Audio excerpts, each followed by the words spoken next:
Hey guys, welcome to Jen's Lemonade Life. I just wanted to do a little celebratory Q&A kind of video.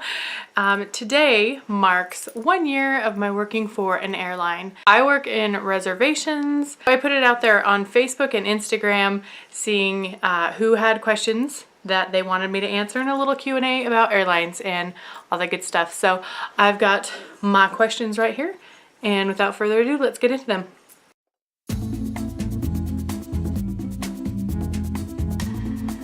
By the way, can we address the lipstick? I never addressed the lipstick. That's for another video. That's for a beauty video. I swear I don't always look lopsided. You'll see that video come out if you subscribe and if you hit that bell notification little bell thing, because if you don't, apparently you just don't really get notified because YouTube is like that and it's cool. Whatevs. G from Fuchsia Fables, I'll link your YouTube channel down below. Asked, have you made friends at work? I have made some awesome friends at work, and we don't get to hang out a lot, but that's because our schedules change pretty frequently and you just never know. And because when you work in something like this and you get to travel a lot of us just are on a lot of trips. So I think the last time I hung out with coworkers a week or two ago, and we got off work at like 1 in the morning and we met up at Winco and went grocery shopping together in the middle of the night because we could, and that's the kind of shift we're working right now. She asks, is there a hierarchy? For example, are cabin crew and ground crew able to mix socially? So I have not met a single, well, okay, not really met any pilots or flight attendants or anything like that. I have met a couple that are kind of in the same air group as me on dating apps that are in our baggage or mechanical departments, but I never actually met them in person. And as for pilots and flight attendants, I have only met them as other standby travelers, and it just happens to come up. And, you know, like I see their tag on their baggage or something that says crew. And it's been great experiences, lots of nice chat, but otherwise, and I think part of it is just because I don't live in a major hub city. So whenever there's like big company events, we're usually excluded. Airlines all run on unions, and we are actually in different unions too. So that it varies some things on the rule. My dog is licking my chest. What are you gonna do?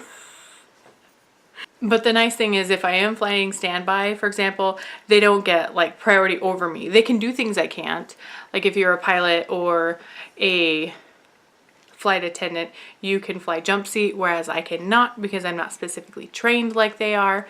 So they get that little extra perk, and I don't know, they do get different perks with standby, but for the most part, I'm not like jealous. I feel like we're on a pretty even playing field.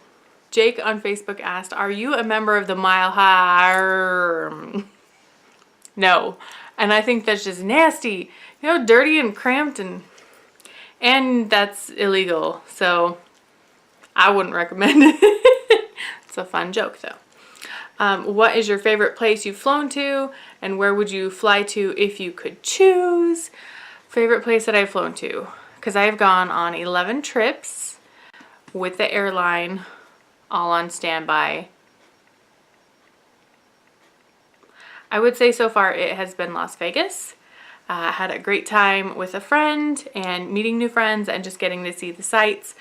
Now, I didn't get the beach like I did in Florida, but that was a hot mess in Florida.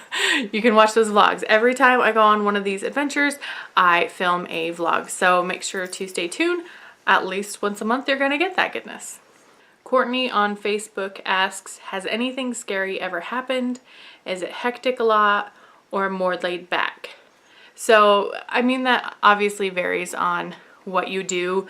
I don't have a whole lot of personal danger and harm, like unruly passengers trying to figure out how to kick a drunk off a plane or something. Like, that's flight attendant territory right there. So not really anything scary, though I will say it is very real. When you are trained What happens when you get a bomb threat? And for example, what would you do, heaven forbid, one of our planes crashed?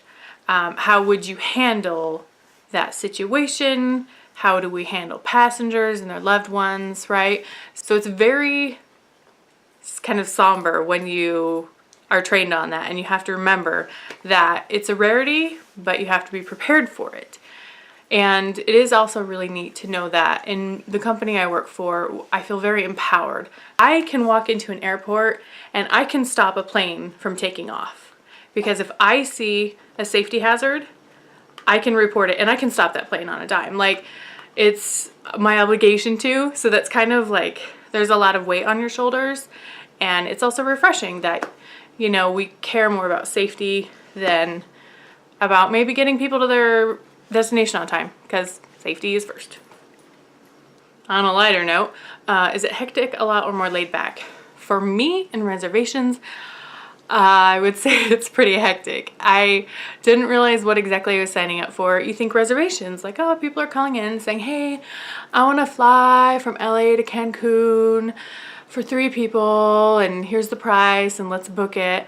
But a lot of times, calls are just back to back all day, every day, and you're going to have flight cancellations because of weather or a mechanical issue or who knows what. Sometimes a drunk person on a plane, or I don't know, there's crazy stuff. And so people are upset, or people are stressed.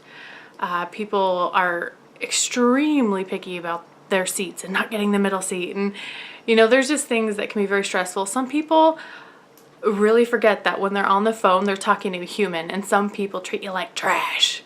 I would say that's definitely not the majority, but I'm the kind of person, I get stressed easily, I get anxiety, so it is pretty hectic, especially hurricane season.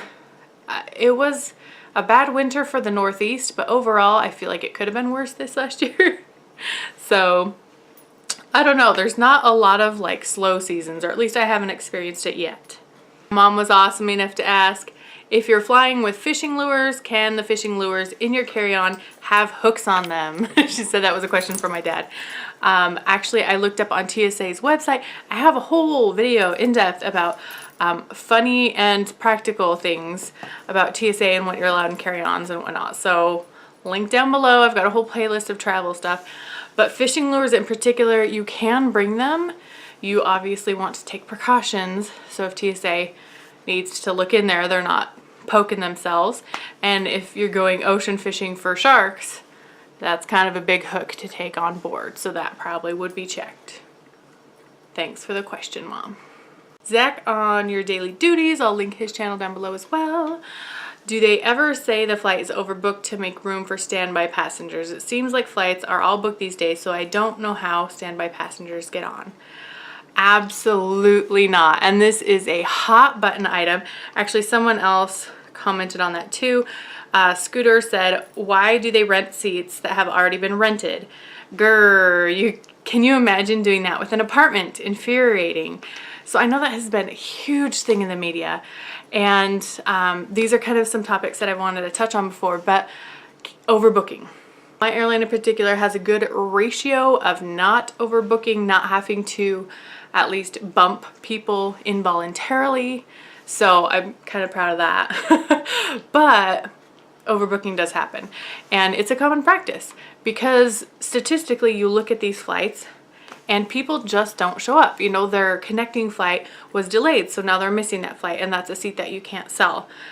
They woke up too late. They got caught in traffic. They broke their leg 2 hours ago. Like, there's so many reasons why people don't make flights, and then we have these seats that can't be sold. So there's a department that looks at that, statistically decides, you know what, we're gonna say that there's 80 seats on this plane, we're gonna sell 81 or 82. So it is possible that your flight might be oversold. I'm gonna do a whole, I think, video on that, how to not be bumped, how to be bumped, pros and cons. But that is just a common practice. Some airlines do it much more than others. Once I saw overbooked by like 20 or more, and I will tell you why. And it's the #1 reason that I see us overbooking is not that we got greedy and we overbooked, but because we had to downgrade the plane. Like because of headwinds, like the winds made it so that the plane needed more fuel, but to have more fuel, we also needed to have less passengers to be able to make it the distance. So we had to say, you know what, instead of having those 80 people on the plane, now only 60 can be on the plane. Things like that, they're not ideal, but they happen. And that's the number one reason. It's not a greedy money grab, which I think most people assume. And I know the whole United thing and American and Delta and who knows, I don't know. Like every airline has its turn in the spotlight. And I will say that kind of going back to the standby thing, like the United thing, from what I remember reading, was a big thing because supposedly the passenger that was dragged off got taken off because of an airline employee, right? Like standby. But from what I read, that was not a standby employee. They were deadheading. Deadheading means that they must fly on that flight to get to their next destination to be on a plane. We're talking like that's a pilot, and if he doesn't get there, then there's no one to pilot that plane. So they might have to inconvenience one person on a flight, bump a person, and then they don't have to cancel a flight for, 200 people because they didn't have a pilot. So that is a very rare circumstance, at least from what I've seen. Again, these are all very general and based on my observations, but that's the only way that really an employee is going to bump you from your seat. They are not standby. They're not even commuters, because there are some people who live in LA and work out of, I don't know, Chicago or something. Commuters, they get a higher priority than me on standby, but they still are responsible to get to their job in their own way. They cannot bump off a paid passenger. And me on standby, there is no way in heck I'm going to bump off a paid passenger. It's just not a thing. Standby is a perk that you get because you know what? The plane is free. And why not if you have it? It's kind of like getting, an employee discount when you work at a food service place or something. I don't know. It's just a nice perk that we get. But ultimately, if we were bumping people off for employees, then we would not have money and we would go out of business, because we need those seats to be filled with people to be a business, and we need people to like us to sell tickets. So that's kind of the gist of it. I'm going to do a whole other video on I want to do it on why we charge certain kinds of fees and why we can't hold a plane, just different stuff like that. So make sure to stay tuned if you're interested in that kind of stuff. I already have a couple of videos on how to get the best prices on airfare, and I'm really not good at making short videos because I love learning the ins and outs, and I love sharing knowledge. So if you enjoy learning, please make sure to stay tuned. I try to be an authority on this based on my observation and my research, and I've got a lot more coming about travel. I'm going to tell you, I managed a hotel. I've run an Airbnb. I've stayed at Airbnbs. These are all topics that I plan to cover in the travel industry. And this month, I have not gone on my monthly trip, and I'm still not sure what I'm going to do. Where should I go, guys? I've thought about going to Utah. I've thought about going to Portland just for a little day trip. Kind of like I did when I went there just to try a burger. I got to fly home first class. I thought about going to Texas. I don't know. I don't want to make a huge trip just because I am going to make a bigger trip in May. And should I drop the bomb? Should I drop the bomb of where I am going? In November, I've got an epic trip. A trip that I need to get my passport updated for. And it involves 2 countries and another YouTuber, and just lots of fun. I've got all the toys here. Bah, go get it. Did a good puppy. Oh, did a good puppy. I am going to go to New Zealand and Fiji. Oh, so I hit myself in the glasses. I'm so excited. I have already booked myself a return ticket using miles, which is a really cool perk of having my credit card with my airline. So I have a guaranteed ticket back. I do not have all the money to buy a ticket there, so I am going to stand by, partially on my airline probably, and partially for sure on a different airline. And it's not free travel when you do it that way. Definitely not international, but it will be cheaper, and that's how I can afford it, on a job that you don't need a college degree for, but I have two. I don't know, whatever, but it's got the perks. It's got the perks, man. Thank you so much for those who asked the questions. Make sure to check out the links down below, and I appreciate you guys hanging out with me. Feel free to throw more questions at me. I would love inspiration for videos that you guys specifically want to see.